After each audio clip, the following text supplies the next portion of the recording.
Hello, this is going to be UTC number 5. This will be a 1v1 against a DK. I have several different 1v1s against geared DKs. I've been trying to decide which one I would want to show first, and I decided on this one, even though I admit that I actually cheesed this DK pretty hard, which you'll see and I'll talk about when I get to the clip. Okay, so this fight was actually a while ago, so he has 692 item level there. That was a while ago, and my item level was the same, so he was an equivalently geared player at that time, and he does have the 2 conquest weapons. Okay, and for arena, he has 2k achievement in 2s and 2k achievements in 3s. Those were both very recent, actually, right? 2014 and 2015, it looks like. For duels, you know, it's not a mind-blowing number of duels. I've been looking at this and see people with thousands and thousands of duels, but he has 469 duels won and 179 lost, so he definitely wins more than he loses.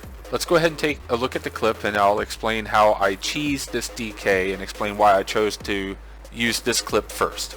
So I'm doing what I do best. I'm PvEing a door here, and this DK jumps down to kill the demo.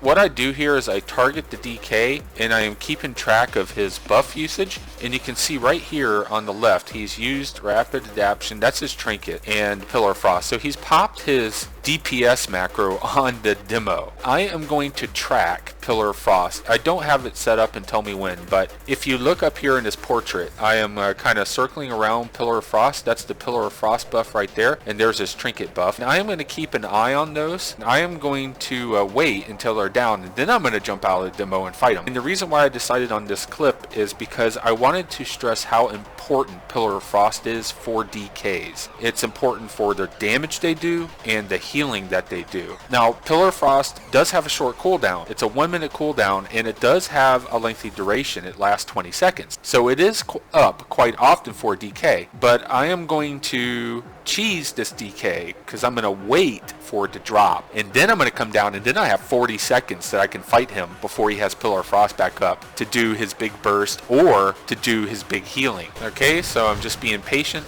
and it is slowly wearing down here. I'm keeping an eye on him, and you'll see I get out of this as soon as it drops, and it has dropped right there, and I jump out.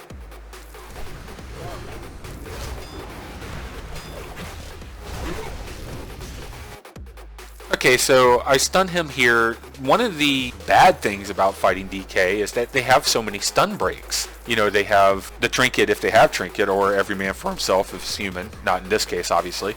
They have desecrated ground usually, and they have IBF, so they have many different ways of getting out of stuns. Now that's the bad news. The good news is I really don't need the stun to kill a DK because their mobility is so bad that I don't need to set up my Blade Storm. So he breaks that with Desecrated Ground, and as soon as he does that, I go ahead and throw up my Die by the Sword. You know, just to mitigate the damage he's going to be doing to me and make it a little bit harder for him to generate a runic power.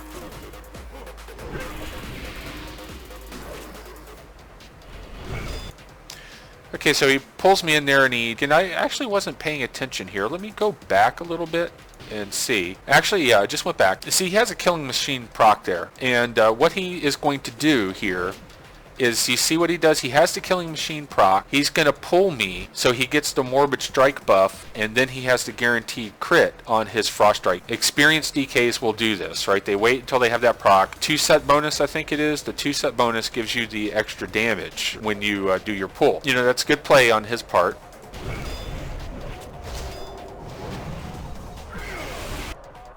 I don't need to set up the Blade Storm because DK mobility is not good. Now I have him snared there, and I kind of make a little bit of a mistake here because it's a hamstring, but it was wearing down. I should have hit him with a Piercing Howl right before I went into this Blade Storm. But what I did do right is I made sure I had Enrage up, so I hit him right before I went into the Blade Storm, make sure I have Enrage up, because again, while I'm enraged, you know, I move 20% faster. And if I keep the DK snared, there's no way he can get away from this Blade Storm because I'm immune to snares, I'm immune immune to roots. The only ways that he could possibly get out of this Blade Storm would be to use like Nitro Boost, or to use the glider to go downhill. Maybe he has Death's Advance, and he's Death's Advance, and he uses Unholy Presence and he's able to run out of it. But very, very few DKs have Death's Advance, especially if they're Frost DK. Maybe Unholy sometimes have it. Frost DK typically will not have Death's Advance. They'll have Asphyxiate or Chillblains. He is going to eat this full Blade Storm. I don't need to set it up. This is a really nice thing about fighting a DK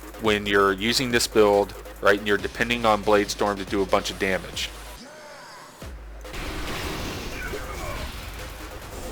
Okay, so see there, he switched to Blood Presence. He had been in Frost. He switched to Blood Presence when he realized I was Blade Storming on top of him. And when I come out of this, you're going to hear he's going to be spamming his Death Siphons and his Death Strikes. There's Death Siphon, Death Siphon, Death Siphon. There's a Death Strike, that sound. But it's not enough. I mean, it's just not enough healing to counter my consistent pressure. And again, my consistent pressure is coming from the fact that I have Enrage up, like pretty much 100% of the time. Full uptime on Enrage as long as I'm hitting him. And he's so low, I'm not even going to use Stormbolt, and I get an execute on him there. You could see that he really wasn't able to pressure me with damage because his Pillar of Frost down. I mean, take a look. I did not even use my Enraged Regen, so he didn't even force that. If I had been serious here, I would have used it much earlier because you never know. If he has Pillar of Frost, I'd probably have to use my Enraged Regen twice to have a chance of killing him because he's going to get much better healing from his Death Siphons and Death Strikes. And this allows me to get back into the demo and continue what I enjoy the most, PV Door. Again, I have some fights against other DKs. I'll show those where, they're closer fights because they have Pillar of Frost. And these are going to be geared DKs. One of them is going to be 2.2k rated, but the achievement's kind of old, so I'm not really sure if that means anything. The other ones really aren't going to have much in the way of achievements, but they are going to be geared.